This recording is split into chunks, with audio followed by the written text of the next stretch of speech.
మధురం మధురం నీ వాక్యం నా త్రోవకు దీపం నీ వాక్యం.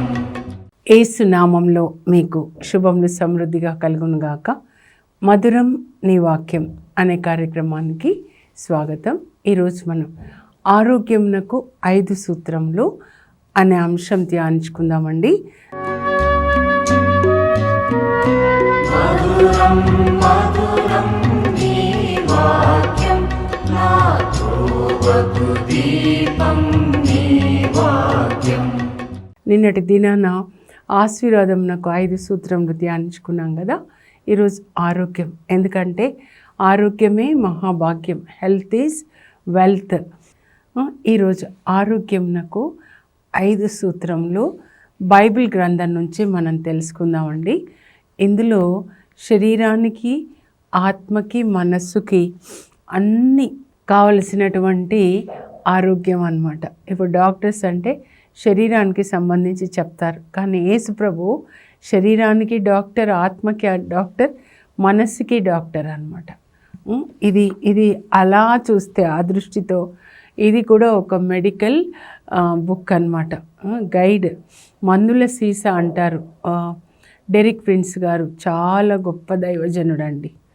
బార్న్ ఇన్ ఇండియా, బ్రిటిష్ తల్లిదండ్రులకు అన్నమాట.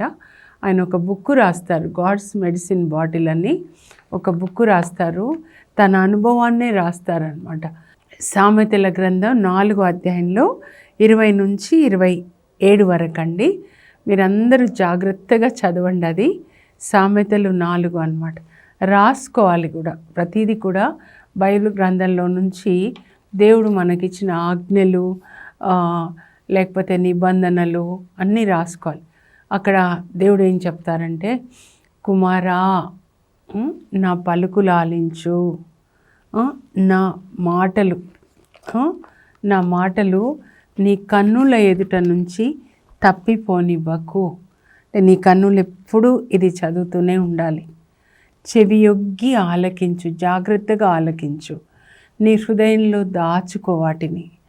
అప్పుడు అంటే హృదయంలో దాచుకో, చదువు, విను అంటే అర్థం ఏంటంటే పాటించు. అప్పుడు నా మాటలు మీకు సంపూర్ణ ఆరోగ్యాన్ని ఇస్తాయి. నీ నోటితో అబద్ధాలు చెప్పకు. నీ మార్గం వంకర టింకరగా వద్దు. అవినీతి మాటలు, అవినీతి పనులు వద్దు. చక్కగా నువ్వు నడువు. అప్పుడు ఈ మాటలు, దేవుని మాటలు మనకి సంపూర్ణ ఆరోగ్యాన్ని ఇస్తాయండి. ముందు ఆరోగ్యం ఎక్కడి నుంచి వస్తుందంటే దేవుని నుంచే వస్తుంది అన్నమాట. దేవుని ఆజ్ఞలు పాటించినప్పుడు దేవుడు మనకి ఆరోగ్యాన్ని ఇస్తారు. ఇదే డెరిక్ ప్రిన్స్ గారు రాస్తారు. ఆయనకి ఎగ్జిమా వచ్చినప్పుడు ఈజిప్ట్లో ఆర్మీలో పనిచేస్తున్నప్పుడు చాలా వేడి అంటండి. ఎగ్జిమా వచ్చినప్పుడు ఈ వాక్యం చదివారంట. సామెతలు 4:20 నుంచి 22. తర్వాత ఇంకా అన్ని ఆజ్ఞలు చదవడం ప్రారంభించారు. 10 ఆజ్ఞలు నిర్గమకాండంలో ఉన్నవి, 20వ అధ్యాయం, 23వ అధ్యాయము, లేదా ద్వితీయోపదేశకాండ 5, ఇంకా మత్తయి సువార్తలో 5, 6, 7 అధ్యాయాలు అలా ఒకటొక్కటి చదువుతూ పాటిస్తూ ఉన్నారంట. ఆయనకు ఆరోగ్యం వచ్చిందనమాట. అప్పుడు ఆయన ఈ బుక్ రాస్తారండి, God's medicine bottle. Bible is God's medicine bottle. Bible గ్రంథము దేవుని మందుల సీసా అని రాస్తారనమాట. అలా ఎలా అని మీరు అడుగుతారేమో చూద్దాం. మొదటిది నిర్గమకాండం 15:26 అండి. దేవుని ఆజ్ఞలు పాటిస్తే అప్పుడు దేవుడు మనకు ఆరోగ్యాన్ని ఇస్తారు. అక్కడ నిర్గమకాండం 15లో వాళ్ళు ఇంకా ఐగుప్తు నుంచి బయలుదేరి ఇజ్రాయేల్ ప్రజలు రెల్లు సముద్రాన్ని దాటి సినాయి పర్వతం దగ్గరికి ఇంకా రారు. 18, 19 అధ్యాయాలకు వస్తారు. ఇక్కడ వాళ్ళు మారా అనే చోటుకు వస్తారండి. వచ్చినప్పుడు నీళ్లు చేదుగా ఉంటాయి, చేదు పుట్ట అంటారు. అప్పుడు వాళ్ళు మోషే మీద గొనుగుతారనమాట. వాళ్ళకి ఎప్పుడు కంఫర్టబుల్ లైఫ్ ఉండాలండి. దేవుడు మనకి మంచి చికెన్ బిర్యానీ ఇచ్చారు, మంచి ఇల్లు ఇచ్చారు, మంచి కారు ఇచ్చారు. అబ్బా, నేను దేవుణ్ణి, నాకు ఈ ఉద్యోగం అంటే ఈ ఉద్యోగం, కారు అంటే కారు, సెల్ అంటే సెల్లు, చికెన్ బిర్యానీ అంటే చికెన్ బిర్యానీ. ఎంత మంచి దేవుడో! అదండి వాళ్ళ నేచర్ కూడా అన్నమాట. మంచి దేవుడు ఎప్పుడంటే మన శరీర సుఖాలన్నీ తీర్చే దేవుడు అన్నమాట. అలా అర్థం చేసుకుంటారు. నీళ్లు చేదుగా ఉండగానే మోషే మీద కొనుగుతారు. మోషే ఏం చేస్తాడంటే దేవునికి మొరపెట్టుకుంటాడు, ప్రభువా ఈ ప్రజలకి తాగడానికి నీళ్లు లేవు ఎలాగా అని. 6 లక్షల కుటుంబాలండి, దాదాపు 20 లక్షల మంది అని చెప్తారు. అప్పుడు దేవుడు అంటారు, ఒక చెట్టు చూపించి చెట్టు కొమ్మ విరిచి నీళ్ళలో వేసేసేయని. మోషే దేవుడు చెప్పినట్లుగా చేస్తాడండి. అప్పుడు ఆ చేదు నీళ్ళు తీయని నీళ్ళుగా మారిపోతాయన్నమాట. తీయగా ఉంటాయంట. మారా చేదు నీటిని మధురంగా మార్చును దేవుడు. అప్పుడు సంతోషంగా తాగుతారు. చేదుగా ఉన్నప్పుడు గొనిగారు, మరి తీయగా ఉన్నప్పుడు వందనాలు చెప్పలేదు. వాళ్ళు గొనుగుడికి అలవాటు పడ్డారనమాట. అందువల్ల వాగ్దాన భూమికి చేరలేకపోతారు వాళ్ళు. ఒక జాషువా, కాలేబ్ తప్ప 6 లక్షల మంది ఎడారిలోనే చేస్తారు. సంఖ్యాకాండం 14లో గొనుగుడికి అలవాటు పడ్డారు, కానీ కృతజ్ఞత చెప్పడానికి వాళ్ళు నేర్చుకోలేదండి. అప్పుడు దేవుడు ఏం చెప్తారంటే, నీళ్లు తీయగా ఉన్నాయి, సంతోషంగా తాగుతారు కదా. అప్పుడు వాళ్ళకి ప్రత్యక్షమై కొన్ని ఆజ్ఞలు ఇస్తారనమాట. నిర్గమకాండంలో కూడా నోటి ద్వారానే బోధిస్తారు. అబ్రహాంకి కానీ, ఆదాము కానీ, నోవా కానీ, అబ్రహాం, ఇస్సాకు, యాకోబులు వీళ్ళందరితో దేవుడు మాట్లాడినప్పుడు ఓరల్ ఇన్స్ట్రక్షన్స్ అనమాట, రిటర్న్ కాదు. రిటర్న్ అనేది మోషేతో ప్రారంభమవుతుంది. 2 రాతి పలకల మీద 10 ఆజ్ఞలు రాసిస్తారనమాట. అయితే ఇక్కడ మారా అనే చోట దేవుడు వాళ్ళకి ఓరల్గా కొన్ని ఆజ్ఞలు ఇచ్చి ఏమంటాడంటే, ఇవే 10 ఆజ్ఞలు అనుకోండి, రిటర్న్ కాదు కానీ ఓరల్ అనమాట. ఇవి మీరు పాటిస్తే నేను ఐగుప్తీలకు ఇచ్చిన ఏ అనారోగ్యం నేను మీకు ఇవ్వను. అక్కడ చాలా అరిష్టాలు కదండి, అవన్నీ ఐగుప్తులకు ఏదైతే ఇచ్చానో అవి మీకు ఇవ్వను. మేము స్వస్థపరచు యావేను నేనే. యావే సర్వశక్తిమంతుడు మిమ్మల్ని, I'm the God who heels, I'm యావే రుఫేకా అని చెప్తాడు. అంటే స్వస్థత అనేది దేవుని దగ్గర నుంచి వస్తుందండి. అవి చెట్ల ద్వారా వచ్చిన, డాక్టర్స్ ద్వారా వచ్చిన, మందుల ద్వారా వచ్చిన, అవన్నీ దేవుడిచ్చినవే అన్నమాట. మీరు నా ఆజ్ఞలు పాటిస్తే, అక్కడ ప్రభు ఏమంటారంటే, మీరు నా మాటలు శ్రద్ధగా విని, నిర్గమ 15:26 నేను చెప్పింది పాటిస్తూ దేవుని దృష్టికి ధర్మమైనది ఆచరించండి, అప్పుడు నేను మిమ్మల్ని స్వస్థపరుస్తాను. అవినీతి పనులు చేసినప్పుడు దేవుడు స్వస్థపరచడండి. కొన్ని రోగాలు అవినీతి వల్ల వస్తాయన్నమాట. సో మొదటిది ఏంటంటే దేవుని ఆజ్ఞలు పాటించడం అండి.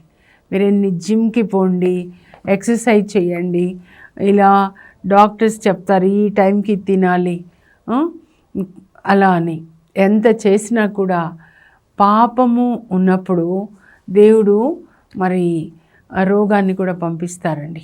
ముందుగా ఈ లోకంలోనికి ఆ రోగం ఎప్పుడు వచ్చిందంటే, ఆదికాండం 12లో ఫరో రాజు అబ్రహాం భార్య సారాని తన భార్యగా చేసుకుని ఆమెను తాకి ఉంటాడు. అంటుకుంటే అంటు రోగం. ఫరోతో పాటు తన భార్య, పిల్లలు, పనివాళ్ళు, ఫరో ప్యాలెస్లో ఉన్న అందరికీ వచ్చిందనమాట, ఒక్క పాపం చేస్తే. అదే సంఖ్యాకాండ 25లో కూడా చూస్తాం. కొంతమంది ఇశ్రాయేలీలు అక్కడ ఉన్నటువంటి మొవాబు, షిత్తీంలో మొవాబు అమ్మాయిలతో పాపం చేస్తే 23,000 మందికి దేవుడు అంటు రోగాన్ని ఇస్తారండి. పాపం అందరు చేయలేదు, కానీ ఆ సమాజాన్ని అంతా ఒక్క కుటుంబంలాగా చూశారనమాట. సో రోగం దేవుడు సృష్టించలేదండి, శిక్షగా మనిషి పాపం చేసినప్పుడు శిక్షగా రోగాన్ని ఇచ్చాడు, ముందు ఫరో రాజుకు అనమాట. ఓకేనా? కనుక మనం దేవుని ఆజ్ఞలు పాటించాలి. ఎందుకు చెప్తున్నా అంటే, నాతో దేవుడు మాట్లాడారండి. ముత్తంగిలో హీలింగ్ సెషన్ తీసుకోమని క్రిస్రాజ్ ఫాదర్ చెప్పినప్పుడు, ఒక సండే నేను ప్రార్థిస్తున్నప్పుడు, హీలింగ్ సెషన్ స్వస్థత ఇస్తారు ప్రభు అని చెప్పేదానికంటే పరిశుద్ధాత్మ ఏం చెప్పారంటే, ఆ రోగం రాకుండా నువ్వు ఎలా జీవించాలని ప్రభు చెప్పారో అలా ఆజ్ఞల ప్రకారం జీవించండి. రెండవది, ఒకవేళ రోగం వచ్చింది, అప్పుడు స్వస్థతకి దేవుడు చూపిన మార్గం నేను చెప్తున్నాను. పేదలను ఆదరించుట. 41 సామ్ అనమాట, 41వ కీర్తన. ఏంటి అనంటే, పేదలను ఆదరించువాడు ధన్యుడు, అతడు రోగిగా ఉన్నప్పుడు దేవుడు అతన్ని జ్ఞాపకం చేసుకొని స్వస్థత ఇస్తారంట. మన పేదలను ఆదరిస్తూ అన్నం పెడుతూ ఉంటాము, సహాయం చేస్తూ ఉంటాము. అప్పుడు పరలోకంలో మన బ్యాంకులో వేయబడుతుంది అన్నమాట. మన రోజుకి ఏమేం చేస్తామో ఒక దూత పరలోకంలో డేట్ వేసి ఈరోజు పేదవాళ్ళకి బ్లాంకెట్స్ ఇచ్చారు, అన్నం పెట్టారు, బట్టలు ఇచ్చారు, రోగులకి సేవ చేశారు, అవన్నీ అక్కడ బ్యాంకులో వేయబడతాయన్నమాట.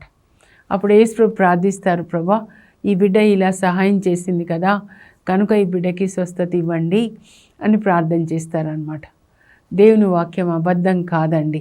యెషయా 58 నాకు ఇష్టమైన ఉపవాసం అంటారు.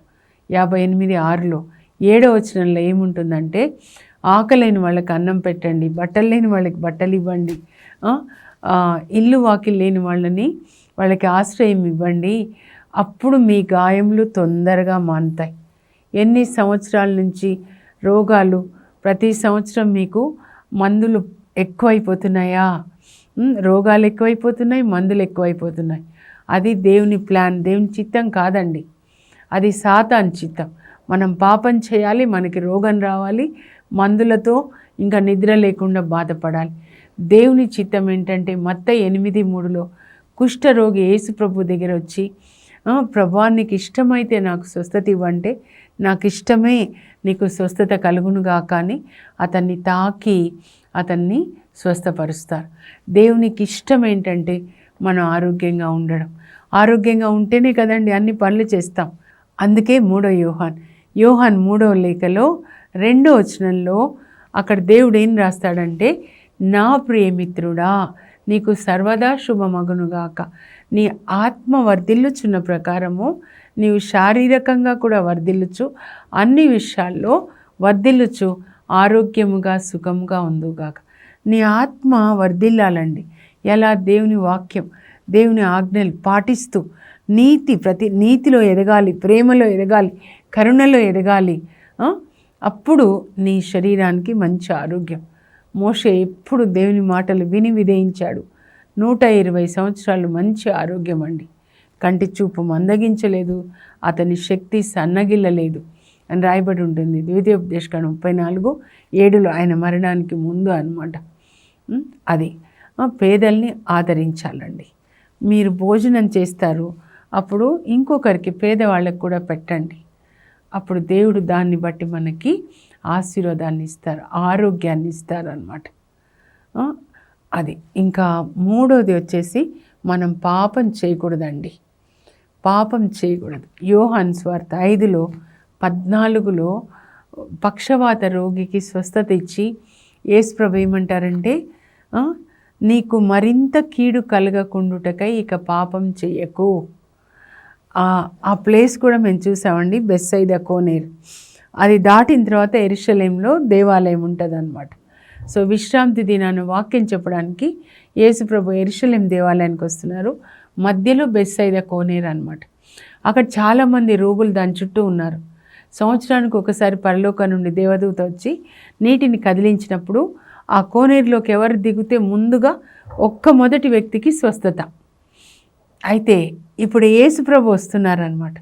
ఆ చుట్టూ ఉన్నారు, కోనేరు చుట్టూ కూడా రోగులు.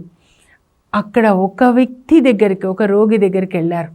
ఎందుకు వెళ్ళారంటే, అతడు బహుకాలం నుండి అక్కడ ఉన్నాడని యేసు ప్రభు గ్రహించారని. అందరిలోకి ఎక్కువ కాలం అక్కడ ఉన్నాడు, 38 సంవత్సరాలు. అంటే యేసు ప్రభు వయసు కంటే ఎక్కువ అన్నమాట. అక్కడ ఉన్నాడు. యేసు ప్రభు అతని దగ్గరికి వెళ్ళి, నీవు స్వస్థత పొందగోరుచున్నావా కుమారా, ప్రేమగా అడుగుతారు. ఆయన ఏదో కంప్లైంట్స్ ఇస్తారు, నన్ను ఎవరు దించట్లా, 38 సంవత్సరాలు అయింది, ఇక్కడ పడేసిపోయారు పిల్లలు. ఇంకా దేవదూత వచ్చి నీళ్లు కదుపుతుంటే నన్ను దించండిరా అంటే ఎవరు దించట్లేదు. ఎవరికి వాళ్ళకి ఉంటుంది కదా. కానీ ప్రభు ఆ కంప్లైంట్స్ వినరండి. ఈ కంప్లైంట్స్ ఇచ్చేవాళ్ళు ఎవరు అని అంటే, మనస్సు అనారోగ్యంగా ఉన్న వాళ్ళు ఎప్పుడు కూడా కంప్లైంట్స్ ఇస్తూ ఉంటారు, గొనుగుతూ ఉంటారు అన్నమాట. అప్పుడు ప్రభు ఆయనని, నువ్వు లేచి నీ పడక ఎత్తుకొని నడు, ఆయన లేస్తాడండి, పడక ఎత్తుకొని నడుస్తాడు. 38 సంవత్సరాలు అన్నమాట. అప్పుడు ఇంటికి వెళ్తాడు, వెళ్ళి స్నానం చేసుకొని దేవాలయంలో ప్రార్థనకు వస్తాడు. విశ్రాంతి దినం కదా, యేసు ప్రభు సువార్త బోధించి ఆయన దగ్గరికి వెళ్ళి మాట్లాడుతున్నాడు అనమాట. ఇప్పుడు నీకు స్వస్థత కలిగింది కదయ్యా, అవును ప్రభా, ఇంకా పాపం చేయకు, నీకు మరింత కీడు కలగకుండుటకై ఇక పాపం చేయకు. ఆయన అనంతమైన ప్రేమను బట్టి పాపం వల్ల రోగం వస్తే ఆయన స్వస్థపరిచినప్పుడు తిరిగి మళ్ళీ ఆ పాపంలోనికి వెళ్ళొద్దండి. తిరిగి ఆ ఊరు వెళ్ళొద్దు అంటే తిరిగి ఆ పాపంలోనికి వెళ్ళొద్దు. మీకు త్రాగుడు వల్ల వచ్చిందా, స్వస్థపరిచారా? వ్యభిచారం వల్ల వచ్చిందా, ఎయిడ్స్ కానీ క్యాన్సర్ కానీ, మళ్ళీ ఆయన స్వస్థపరిస్తే ఆ పాపంలోకి వెళ్ళకుండా యేసు ప్రభుకి సేవ చేయండి. ఇంకా 4వది ఏంటంటే మంచి ఆలోచనలతో మన మనస్సుని నింపుకోవాలి. ఎట్లా నింపుకుంటాం? ఇందులోనే ఉంటాయి మంచి ఆలోచనలు అండి. బైబిల్ గ్రంథం అంతా మంచి ఆలోచనలు అన్నమాట. మరియ తల్లి చూడండి, పరిశుద్ధాత్మ రాగానే పరిశుద్ధాత్మ ఒక మంచి ఆలోచన పెడతాడు. ఏంటంటే, ఎలిజబెత్ అమ్మ మీకు అక్క అవుతుంది కదమ్మా, గర్భం ధరించి 6వ నెల, మరి ఆమెకు వెళ్ళి సాయం చేస్తావా అని వెళ్ళి సేవ చేస్తారండి. దావీదుకి ఒక మంచి ఆలోచన, దేవాలయాన్ని కట్టాలి దేవుని కొరకని ఒక మంచి ఆలోచన అన్నమాట. బర్నబాకు ఒక మంచి ఆలోచన, ఆస్తి అంతా అమ్మి అపోస్తుల దగ్గరికి తీసుకొస్తే సంఘంలో అందరి కొరకు ఆ డబ్బుని వాడుతున్నారు అపోస్తులు అన్నమాట. మంచి ఆలోచన. తబిత ఒక టైలర్ అండి. అపోస్తుల కార్యాలు 9:36లో ఆమె తన కాలం అంతటినీ కూడా పేదలకి సాయం చేయటంలో ఆమె గడిపిందనమాట. పేదవాళ్ళకి సాయం చేయడానికి, సత్కార్యములు చేయడానికి ఆమె తన కాలం గడిపింది. అక్కడంతా యోపాలో చేపలు పట్టడానికి వెళ్ళినప్పుడు జాలర్లు తుఫాను వస్తే కొన్నిసార్లు చనిపోయేవాళ్ళండి. చిన్న పడవల్లో వెళ్తే వాళ్ళ భార్యలు మరి వితంతువులు అయిపోతారు, పిల్లలు అనాథలు అవుతారు. వాళ్ళందరికీ ఒక తల్లిలాగా బట్టలు కుట్టి ఇచ్చేసి, తన దగ్గర సూది దారంతో బట్టలు కుట్టించి వాళ్ళని ప్రోత్సహిస్తూ, వాళ్ళకు ఒక మారల్ సపోర్ట్ ఇచ్చి తనకు చేతనైనంత సహాయం తను చేస్తుందండి. ఒక్క మాట పాటించండి. తబితా ప్లేస్లో మీరు మీ పేరు పెట్టుకొని, నేను నా కాలం అంతా సత్కార్యములు చేయటలో, పేదలకి సాయం చేయటలో నేను గడుపుతాను. దేవుడు మనకి ఏదైనా ఇస్తే దాన్ని ఇట్లా పట్టుకొని ఉండడానికి కాదండి, అలా నదిలాగా ప్రవహించాలన్నమాట. అది మంచి ఆలోచనలు. ఫిలిప్పీ 4:8లో మంచి వానితో మీ మనస్సు నింపుకొనండి. నాకు అనిపిస్తుంది, ఒక్కొక్కరు ఇక్కడ చదువుతుంటే బర్నబా ఆస్తి అంతా ఇచ్చేశాడు పేదలకి. మరియ తల్లి వెళ్ళి 3 నెలలు సేవ చేశారు. మనం ఎందుకు సేవ చేయకూడదు? తబిత పేదవాళ్ళకి, విధవరాళ్ళకి బట్టలు కుట్టించి ఇచ్చింది. నేను ఎందుకు చేయకూడదు? నా కొరకే ఇది రాయబడింది అన్నమాట. సో మంచి ఆలోచనలు. కీర్తన 33:15లో నరుల హృదయాలలో ఆలోచనలు పుట్టించువాడతడే. మంచి ఆలోచనలు అన్నమాట. అందుకే మరియ తల్లిని మంచి ఆలోచన యొక్క మాత. మరియ తల్లే కాదు, మనందరం కూడా ఆ తల్లిలాగా మంచి ఆలోచనలు కలిగి ఉండి అందరికీ మనం మంచి చేస్తూ ఉంటే, మేలు చేస్తూ ఉంటే దేవుడు మనకి ఇంకా ఆయుష్ పెంచుతారండి, ఆరోగ్యం ఇస్తారు. ఎందుకంటే ఆయనకి మంచి చేసేవాళ్ళు కావాలి. అందుకే తబిత మరణిస్తే కూడా పేతుర్ని పంపించి ఆమెను జీవంతో లేపుతారనమాట. మంచి వాళ్ళు కావాలి. ఒక మదర్ తెరీసా తల్లి లాంటి వాళ్ళు కావాలి. మీరే ఆ తల్లిలాగా ఉండాలి. 24 గంటలు జపాలు చెప్పే కంటే చెప్పండి, జపం చెప్పొద్దని కాదు. ఏమని చెప్పాలంటే, ప్రభా నేను ఈరోజు ఎవరికి సాయం చేయాలి, ఎవరికి నేను ఒక ఆశీర్వాదకరంగా ఉండాలి, అలాంటి ఆలోచనలు రావాలండి. ఇంకా 5వది ఏంటి అంటే ఆహార నియమాల్ని పాటించుట. ఒక్కసారి నేను ఇవి చదివి అప్పుడు మన ఆహార నియమాల గురించి చెప్తా అండి. స్వస్థత కొరకు ప్రార్థన ఈ పుస్తకంలో రాశానండి. చివరి పేజీలో మనం ఎలాంటి ఫుడ్ తీసుకోవాలి అని. ఆరోగ్యంనకు 5 సూత్రములు. ఆరోగ్యమే మహాభాగ్యం. దేవుని ఆజ్ఞలను పాటించుట, పేదలను ఆదరించుట, పాపం చేయకుండుట, మంచి ఆలోచనలతో మనసును నింపుకొనుట, ఆహార నియమములను పాటించుట. మన బాడీలో 7 భాగాలు నీళ్ళు ఉంటాయండి. కనుక మనం తీసుకునే ఆహారం కూడా ఎక్కువగా లిక్విడ్ ఫుడ్ లాగా ఉండాలన్నమాట. తర్వాత నీళ్ళు కూడా అండి 2 to 3 లీటర్స్, 2 నుంచి 3 లీటర్స్ నీళ్ళు తాగాలి. అప్పుడు లోపల బాడీలో 10 ఆర్గన్ సిస్టమ్స్ ఉంటాయండి. అన్నింటికీ కూడా నీళ్లు కావాలన్నమాట. రక్తమైన నీళ్ళే కదా. ఈ all metabolic activities to take place we need water అనమాట. ఓకేనా? చక్కగా పని చేయాలండి. ఎక్సర్సైజ్ చాలా ముఖ్యమైనది అనమాట. ప్రొద్దున వాకింగ్. జీసస్ మార్కు సువార్త 1:35లో వేకువనే లేచి ఆయన నిర్జన ప్రదేశానికి వెళ్ళి ప్రార్థించేవాళ్ళు. అంటే వాకింగ్ అవుతుంది కదండి. తర్వాత ఆయన శిష్యులు ఒకసారి విశ్రాంతి దినాన వాళ్ళు పొలాల్లో నడిచి వెళ్తూ ఆకలి అవుతే కంకులు విరుచుకొని తింటారు. అంటే ఫ్రెష్వి కదా. అవుట్ సైడ్ ఫుడ్ అస్సలు తినకూడదండి. దాని ద్వారా చాలా రోగాలు వస్తాయన్నమాట. ఎక్కువ వరకు జీవం ఉన్నవి తీసుకోండి, లిక్విడ్స్ తీసుకోండి. ప్రార్థన చేసుకుందాం. పరలోకపు మా తండ్రి, మీ పరిశుద్ధ నామం నాకు స్తోత్రం కలుగును గాక. ప్రభా, మేము మంచి ఆరోగ్యంగా ఉండాలి. ఎందుకంటే ఈ దేహం మీ ఆలయం, మీరు నివసించే ఆలయం కనుక మంచి ఆరోగ్యంగా ఉన్నప్పుడు నాయన మీరు మాలో నివసించి మా ద్వారా అనేకులకు మేలు చేస్తారు. కనుక అందరూ కూడా ఆరోగ్యాన్ని గురించి జాగ్రత్త వహించేటట్లు సహాయం చేయండి. టైంకి తినేటట్లు సహాయం చేయండి. వాళ్ళకు ఉన్నది పేదలతో పంచుకునేటట్లు సహాయం చేయండి. దేవుని ఆజ్ఞలు శరీరానికి అన్నం తిన్నట్లే ఆత్మకి అన్నం, వాక్యం అయ్యా మేము చదివి పాటించేటట్లు సహాయం చేయండి. యేసు నామంలో అడుగుచున్నాం తండ్రి, ఆమేన్. ఈ సంవత్సరం దేవుడు మీకు మంచి ఆరోగ్యం దయచేదురు కాక. God bless you. Have a blessed day.